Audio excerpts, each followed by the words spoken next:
সবাইকে নমস্কার। আমি দীপানিতার প্রামাণিক।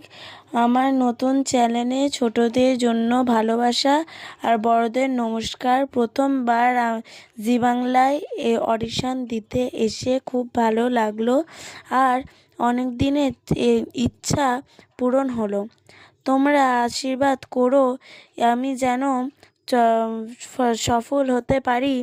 সবাই আমাকে লাইক, কমেন্ট ও সাবস্ক্রাইব করো। সবাইকে নমস্কার। আর আমি যেন ভালো করে আমার বোনটাও যেন সিলেক্ট হতে পারি, অনেক দিনের ইচ্ছা আমার। আমি এত দিনের অভিজ্ঞতা আজ পূরণ হলো।